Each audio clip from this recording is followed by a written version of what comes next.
नमस्कार, आपलं सर्वांचं प्रियंकास रेसिपीमध्ये स्वागत आहे। आज आपण पाहणार आहोत कोकणी पद्धतीची सोपी आणि झणझणीत अशी ओल्या तुरीच्या दाण्याची भाजी। रेसिपी पूर्ण बघा आणि माझ्या चॅनलला लाईक आणि सबस्क्राईब केलं नसेल तर नक्की करा। आज आपण पाहणार आहोत ओल्या तुरीच्या दाण्याची भाजी। इथे आपण अर्धा किलो तुरीच्या शेंगा सोलून घेतलेल्या आहेत। आता हे तुरीचे दाणे स्वच्छ पाण्याने धुवून घेऊया।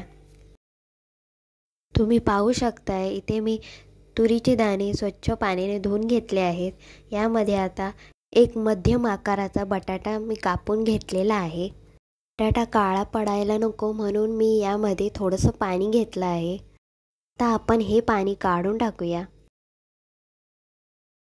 आता आपण यामध्ये साहित्य टाकून घेऊया।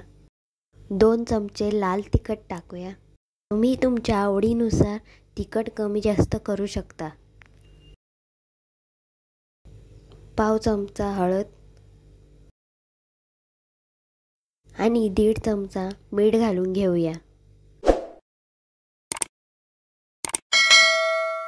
2 चमचे गोडा मसाला टाकून घेऊया।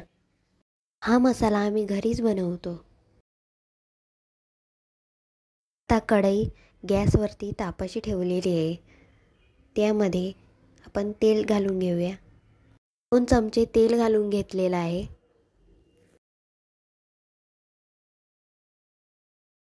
आता तेल तापलेलं आहे। त्यामध्ये 2 लसूण पाकळ्या घातल्या आहेत आणि 1 मिरची घालून घेऊया। या मसाल्यामध्ये थोडंसं पाणी घालून एकत्र करून घेऊया। व्यवस्थित मिक्स करून घेऊया।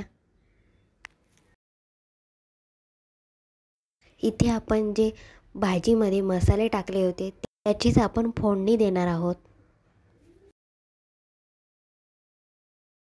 सर्व भाजी आता आपण कढईमध्ये टाकून घेऊया। यानंतर चमच्याने ढवळून घेऊया। मिक्स करून घेऊया सर्व।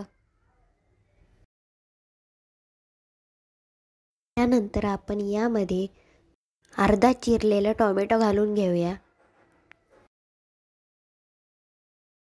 कढईला झाकण लावून भाजी वाफेवरती शिजवून घेऊया।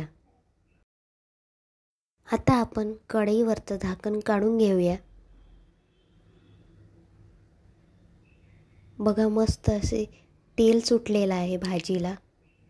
परत एकदा आपण चमच्याने ढवळून घेऊया। अजून थोडा वेळ आपण भाजी शिजवून घेऊया।